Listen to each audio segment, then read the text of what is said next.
individuals at this time, but we are really honored and privileged to have Edward with us. Of course, it's Edward Chamberlain-Bell, full name, otherwise known as JoziStyle. And Edward, thank you so much for joining us in this peculiar hour. Welcome to the show. How are you? It is my pleasure, and thank you for having me.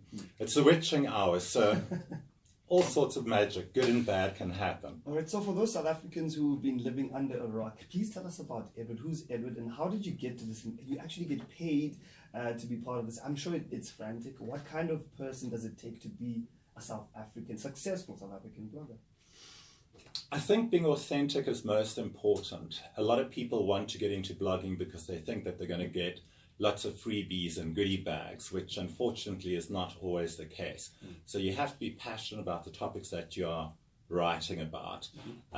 It is a lot of work, so if you're doing it just to get free stuff, you're going to find it's a very long road ahead of you. I only blog about things that I'm passionate about, which is mostly food, travel, and lifestyle. So for me, I get invited to events that I would ordinarily pay to go to. That is always a pleasure. I love traveling. So when people actually contact me and say, hey, would you like to visit and review our destination? I think that would be an absolute pleasure. Another thing that I actually find, if you want to be a successful blogger, is being authentic. Very often, I'm not knocking anybody, but very often you'll see mommy bloggers at a food event and they don't know what they're really talking about, or you'll see a techno blogger going to a fashion event and they might have the followers and they might have the reach, but do you really actually believe them when they talk about it? And also when I look at food, generally I focus on not so much fine dining, but like healthy eating, trendier eating destinations to go to. So when I look at some food bloggers who, you know, spend most of their time eating fast food, you don't always, I'm not mentioning any names, but when you always see them eating fast food and suddenly they're at a refined dining destination, you don't really believe their authenticity. And I've heard just from various things that people have said about me is they would never expect to see me eating at certain places or eating certain food. So I don't go. And a couple of times certain brands have contacted me, for example, a beer brand. I don't drink beer, so there's no point in me raving about a beer brand. There are also certain, I don't eat processed food. So when I get press I don't think anyone should eat processed food. Nobody should be eating processed food unless you want to die a young looking corpse. But sometimes I do get people contacting me, will you review our products? Will you use these products? And I say, well, you know, artificial colorants, artificial preservatives, a shelf life that is longer than 2 years is not something I'm going to blog about. So let's talk about then what is in the mind of the people who actually control the money, the marketers. You know, they talk about numbers and impact and interaction. And I think when I take my mind back, it's there was a situation where one of the Kardashians, who's the famous one now? Kylie was working with a famous brand, legacy brand, if I'm not mistaken, Calvin Klein. And the marketers were absolutely thrilled. Of course, she got millions of views and all those kind of things. And he rejected it completely, said she doesn't espouse my brand, she doesn't represent, and the marketers were up in arms. So in that aspect, I'm finding that what I'm hearing from you, that it's when you've established yourself, obviously, and when you are establishing yourself, it's important to say no. How important is it? How do you say no? Because, I mean, you talked about the fact that, okay, there's the short-term benefits, you get the money. And then the long-term of brands recognizing that, okay, there's a consistency here, there's a resonance with this individual, and they can represent our brand and not damage it and not just get numbers for the sake of getting them. It's a big thing that marketers like to talk about is the reach that they got through certain bloggers and influencers. Whereas I often say I would rather reach 100 people who value my opinion than 100,000 people that don't pay any attention to what I have to say. And I've seen this happen a couple of times with bloggers where one week they are talking about, for example, eating ice cream for breakfast because it's healthy for you. Well, it might all be natural ingredients, but cocaine is also a natural ingredient, and we don't tell people to have cocaine for breakfast. But then the next week they're on about shooter shots, these green shooter shots, and I think. But maybe would you think that they're being eclectic or just sporadic and opportunistic? I think opportunistic just sums it up perfectly. I think it's very important, and you never know. That's what I always say of social media. You don't choose your followers choose you. And your followers are following you for a certain reason. And the minute you do something where you step out of line, your followers can see through it like a glass window. When I come back to the point in case of me drinking beer, I've always been a champagne person or a cocktail person, expensive taster. So when I tell people beer, people look at me and they say, "Do you drink beer?" And I have to be honest, don't drink beer. I can cook with it. I make a wonderful oxtail, and I love making bread with beer. So my followers know exactly what I stand for. So to suddenly start talking about something that is not authentic is going to stick out like a sore thumb. But how do you manage to stay consistent and true to yourself in that aspect? Because you mentioned the idea of popularity. Of course, it comes with validation. How do you maybe ignore the noise and stay true to yourself? And because like someone likes you and they have an idea or perception of like, oh, hold on, that's not me. How do you stay true to yourself without pandering to the audience too much? I think you just have to know what works for you and what you want your narrative to be. My narrative has always been about the best in Johannesburg, so I really do love Johannesburg. And I know I had some fun a while ago. I went to Brakpan, Carnival City, and I tagged myself there, Travel JoziStyle, Brakpan.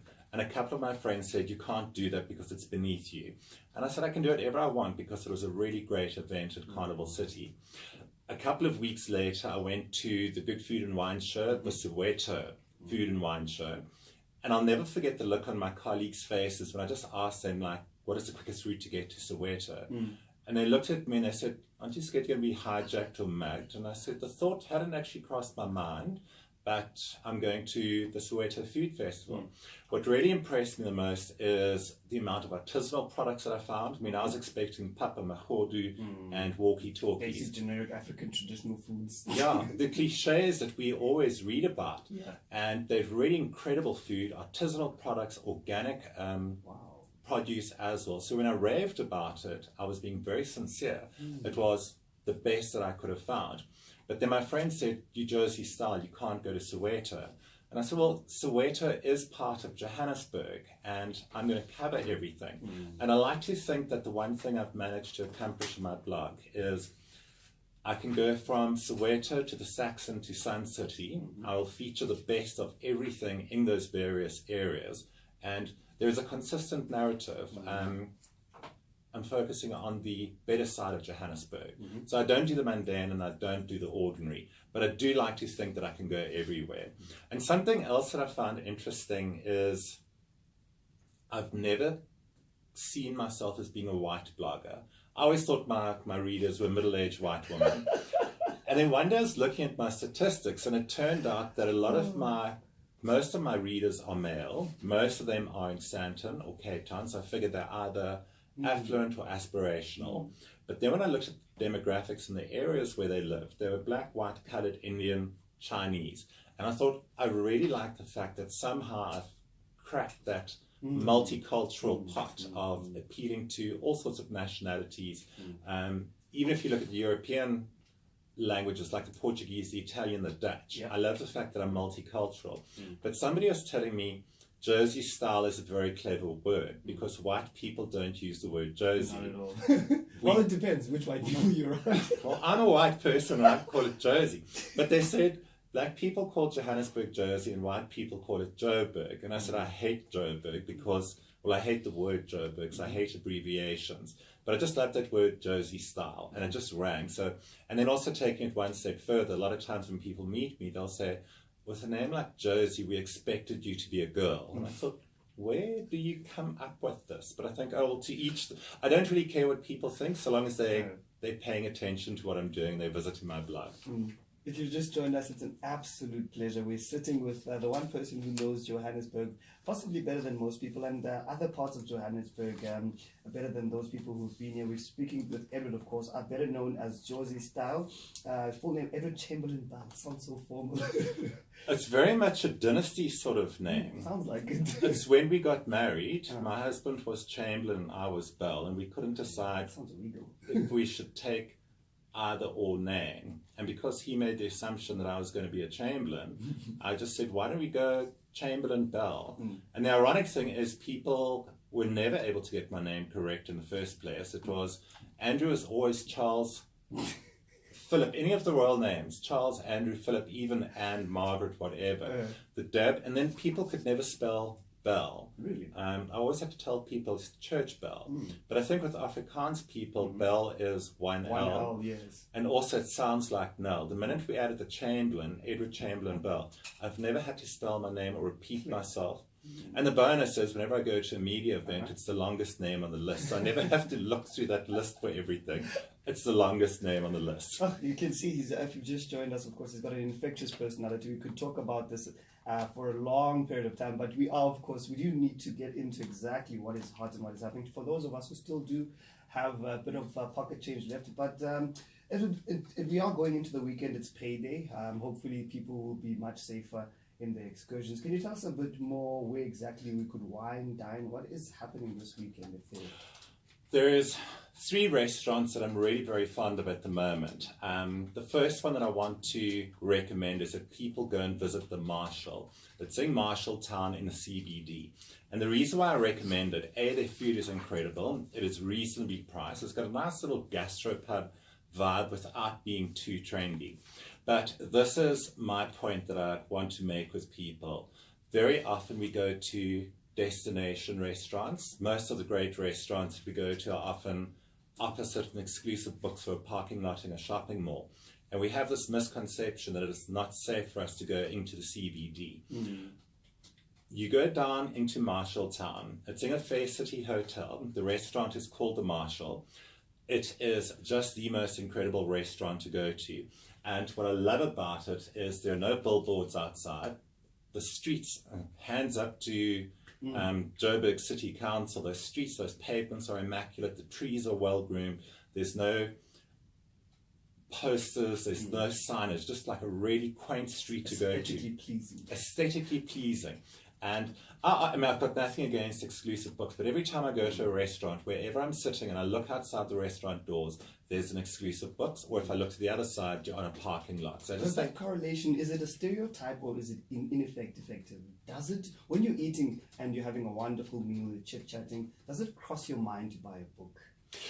I love books, so for me it's a big temptation. If I'm at a restaurant and I see an exclusive books, and I like to stroll, so after you've eaten, especially if you've overeaten, you're not in too much of a hurry to get anywhere. I'd pop into an exclusive books. I just don't keep punting them. But I often pop into a bookshop. I know if you go to one of my other favorite bookshops is Scoots, and I just go, I mean, I get lost. I often... It's just so expensive. You know, when it's payday, and you're just mentioning it's payday, when it's payday, you think you've got money and you think you can afford to buy a book or two. And normally I buy 2, 3 or 4 because I know I'm going to read them. But then at the end of the month, when I look at my bank balance, I start thinking, how much money would I get if I took these books to a second-hand bookshop? But if I haven't read them, can I return them with a receipt? It is such a luxury to be able to afford books. And this is why I always recommend to people is join a library, start a book club. And I think it's one of the greatest gifts you can give your children is to teach them how to read. I mean, I'm a blogger, I love writing. The written word to me is... And of course, reading and writing for leisure, especially when you do it as a profession, is a privilege. But back to the food and Marshalltown, what can we expect there? What do you generally look at when you review a restaurant? And are they aware of who you are? Good question. Sometimes people are aware of who I am, and it can go both ways. My worst nightmare that I find is that if a restaurant recognizes me, so sometimes they get nervous and sometimes they panic, and then they start to make mistakes. They seem to think that my job is to go and find fault. And I've realized a long time ago, my readers are not interested in what I find fault with. And I don't want to waste your time telling you where not to go. Of course. I want to tell you where you should go. Definitely. But I have often found it's like if restaurants know me, suddenly it becomes, they start overworking it and they rush things and then they get nervous and then I don't enjoy it. And I think, you know what? Chill. Really just chill. I'm a very forgiving person. I've only ever sent food back 3 times. That was because it was underdone. And I consider the amount of restaurants that I go to, I can probably count the 5 ones that I would never go back to. Well, obviously on one hand, because I've only got 5 fingers, 4 fingers in one thumb. But I don't like that when people make a fuss, and I don't like complimentary desserts, and I don't like complimentary wine. You think it is like, wow, and it's like, I don't want complimentary. It's like, I want to go and enjoy myself. Wow, a blogger with integrity. Blogger with integrity. Well, that's a bit of an oxymoron. So, you don't do that too often. What piqued your interest in at Marshalltown? What can we look at? The food, the drink, and also the environment. Can you tell us what piqued your interest at that specific place? When I look at Marshalltown, when I look at the Marshalls, first of all, their food is generous. Their portions are really generous. Also, they add little tweaks to it that I haven't seen anywhere else, and nothing that is inaccessible. Nothing too fancy, nothing too fine dining. It's really simple, honest, humble food. But what they do really well. One of the things that my husband and myself love is tempura prawns. And they had the most amazing tempura prawns, which they served with a miso mayonnaise. And you get, I just thought it was like a typical Oriental dish where you get the miso on the one side with that.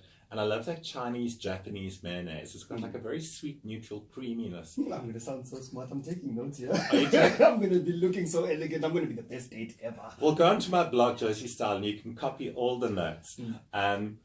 The other dish that we had, because what we often do is I have to photograph everything and I have to taste everything. They also had calamari and squid heads, which was in a lemon and lime dressing. And I had to ask the chef, because I'm a big recipe thief, I had to ask the chef, what is so incredible about the calamari being served with a lemon and a lime mayonnaise? Actually, it says it's a lemon mayonnaise on the menu. And he told me, he said, a very interesting trick. Lemons will give you sourness, but limes will give you sweetness and flavor. So he said if you can combine the lemons and the limes together, you get the best of both worlds. You get the sourness, you get the sweetness, and limes have got like a floral note to them. So it just amplifies the flavors. But it's quite intriguing because in the back of your mind, you know it's lemon, but it's more than just lemon. And one of my favorite tips that I tell everybody to do, if ever you're, because I add lemon juice and lime juice to everything. It doesn't matter if it's roast chicken or a salad or a dip. If you're going to use a lemon or a lime, use the zest. It costs you nothing. Grate the zest, add it to whatever you use in the juice with. And I read a very interesting statistic the other day. Lemon zest apparently is very good for your skin and preventing sun damage and skin cancer. So He's just complaining. He says, oh my gosh, I'm starving. Oh, that's our producer at the back there. Good, I hope she's hungry. So there was a criticism by Loiso Gola. They're doing a comedian. He's doing a comedian show. It's Comedians of the World, and he mentioned that one of his friends moved to Australia, and now I'm a foodie now. And then he was like, "That's daft. We all love food." But now we can hear the appreciation of food is very different across the I don't know, different. The appreciation is different in general. So what would you say defines you as a connoisseur of food in terms and not being referred to as a foodie? Do you take offense to being referred to as a foodie? People have called me a lot worse than foodie, so I'm quite grateful if they can leave it at foodie. I do think it's an overused word. I think it's a common denominator where we all enjoy food. Not all of us are privileged where we get to have a meal every single day. And I think this is one of the changing or defining moments that I had when I first became a foodie.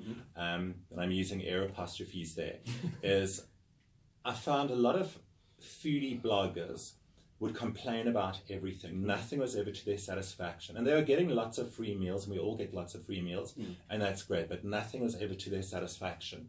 And I look at a lot of critics, and we all enjoy reading a bitchy review. We love a funny, tongue-in-cheek stab at somebody. Not personal, though. Not personal, but it can be witty. Of course. But I've also noticed for myself, when I read positive, glowing reviews, you tend to turn the page. Whereas yet, and I know she's long deceased, but Gwen Gill had an acidic tongue on her, but she was the most riveting person to read because she spared no expense when it came to trashing anybody. And she was clever and she was witty and she was wonderful at it. But I noticed a lot of foodies were complaining about everything non-stop. And I've always said, go into a restaurant, yes, there might be one or two things that aren't right, but not everything goes wrong. And my favorite thing is when people say, they waited 45 minutes to get a menu. And I think, well, whose fault was that? If you waited 45 minutes... Like, what were you doing? Were you painting your nails? Then you're stupid. You should have left the restaurant. And especially if it's these restaurants that are in a mall right next to each other. You can go to the next one. There's no real point in... No, just if you've just joined us, of course, we are talking to Edward Chamberlain-Bell. He's otherwise known or popularly known as JoziStyle. And yeah, it's been such a great organic discussion. We've got 2 more restaurants to do. I think, will you give us the pleasure of going into the next hour? Do you have time for us? I think we've got, after the news. I have endless time. Awesome. So we'll be back. Sorry about that. Did you want to finish your train of thought before we go to the break? I've forgotten what my... yes, my train of thought, just to finish what I was saying. But I remember telling a couple of food critics, we have the pleasure of being able to go to restaurants and trash them, and we still get invited back a second time, or we get free drinks, we get free desserts. There are a lot of people who don't have that luxury, either because of economics where they can't afford to eat out, but then also there are a lot of people, not just in South Africa, but the world, where they don't even have a meal to look forward to. They might only eat once every second day. And especially when I look at prisoners who get 3 meals a day, I think if we can afford to feed prisoners 3 free meals a day, we can afford to feed our school children 3 meals a day. I'm getting a round of applause here, so I think let's end on a high note. Yes, we'll be back up to the break. Do you need headphones? I don't, do I? I'm wondering if you can hear me. I did more prep last time and I didn't tonight. It's not just restaurants. I mean, it's your call. Yeah. But, and he was meant to send me... Should we do the last 2 restaurants or should we go into your call. other 2 topics? Let's finish we can finish those other 2 restaurants very quickly in like 2 minutes, and then let's talk about ABBA, and I've got Mark Lottering tickets to give away. How are we going to do that? How do we do I think he was doing on his, he can on social your network. blog? Yeah. Is there a linkage we can have to that? To the giveaway? I've got the competition for Mark Lottering on my blog. I've got 3 giveaways that we can do. But it will be on your platform using... But I want people, but I want people to share it because I've tagged 702 in there.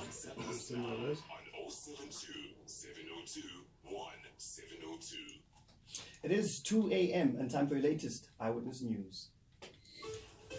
Okay, so do you want? You said there's a live element you want to do with regards to people who respond first. Are you so? No, not even. And the competitions will be, they close on Sunday, so people can enter now. But I want them to know they're winning at 3702. So if there's callers, we can do that. That's because you're right. If it's on air and the calls come in, listeners love giveaways. Yeah, we can do that. We can do that in terms of people calling in either during or afterwards to mention that they'd love to attend. Is that how you want to get them away? Is there an element? I've already set it up on the blog that they retweet, and it's tag 702. Oh, okay. But if you want to have people calling in, no, I'll let you drive it. I'll say that there's a giveaway that. You know what? You've got a few giveaways. So choose one for callers now. The other one. You can manage it. if you want to do a calling, let's have people calling about restaurants that they like, don't like. The call-ins are going to be dangerous at this hour. We might end up getting.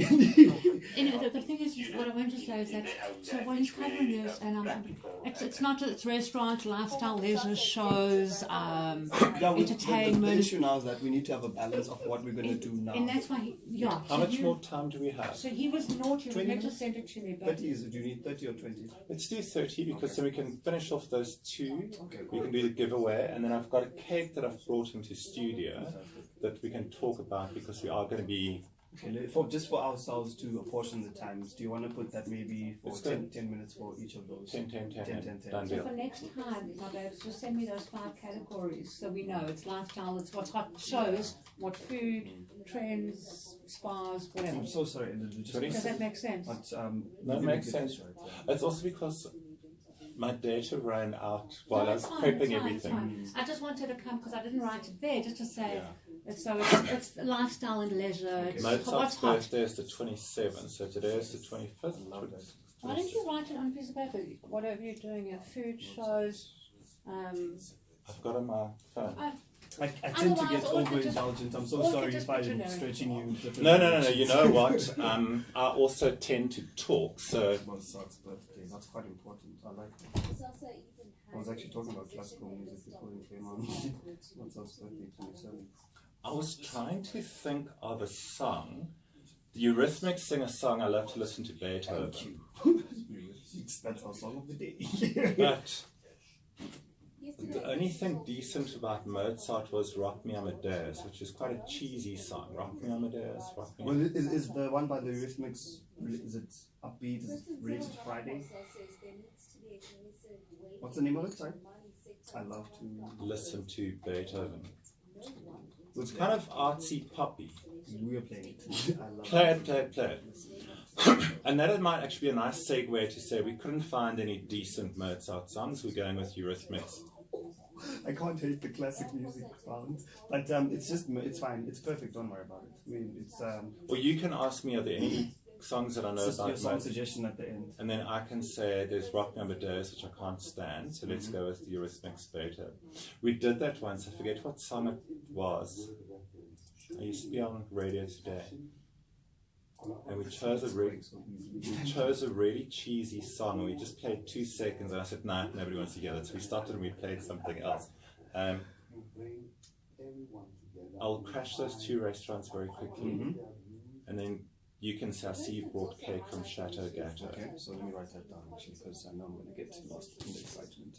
So 3 restaurants, and then we've got a cake. And then lastly, and then what's the last topic? And then we can do the Mark Luttring, The giveaway, yes. the giveaway. Mark Luttring. And then if we've got time, You didn't have to come in at such a time. Maybe we can do our phone calls better for you. I prefer to actually come into studio because I get to take pictures. But I also find it's like with cell phones, you always lose the signal, blah, blah, blah, blah, blah. Whatever's comfortable with you. Just want to make sure. I actually don't mind because I'm normally awake until 2 or 3 in the morning anyway. I'm also a nocturnal person. You can call it that. Okay, fantastic.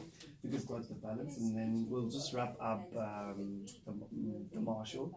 I've heard only superlatives. I want to go the tempura prawns. Oh my gosh, I learned so much. Lemon prawns are going to sound smart. I will Squid heads. crunch the restaurants into a minute and just tell people to go there. You can mention the cake. We're going to do a giveaway because I also love the packaging. It's recyclable. Oh wow. And then we can do the Mark Luttring giveaway. So detailed. And then if there's time, just to add a bit of balance, I'm talking about selling houses and last minute tips that you can actually make to zhuzh your house, because that's a big thing on TV, those makeover shows. So we did the trial last week, and he's here because this is, remember I said they're potential regular, so we're tweaking that. Remember I said to you today, like 5 categories, and I think 1 to 3 of the top choices for the week on each one. No, well, should be. I think he's wonderful. You've got all the content, and you've been. Thank you. And we're going to get stuff. It's absolutely wonderful. It's not generic. It's not topical. But it's really, It's not. It is topical, but it's not topical. If you know what I mean. Okay, let's get into it.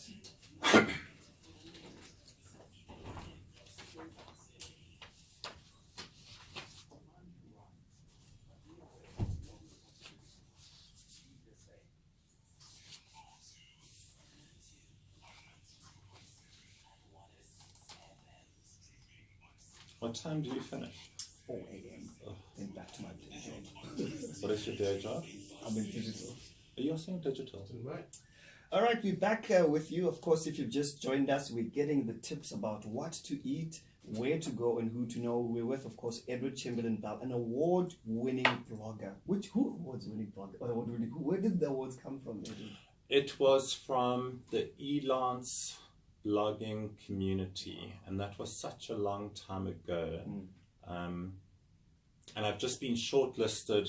I've forgotten who it is. I've just been shortlisted for the South African Blog Awards for 2018 for Best Lifestyle Blog, Best Entertainment Blog.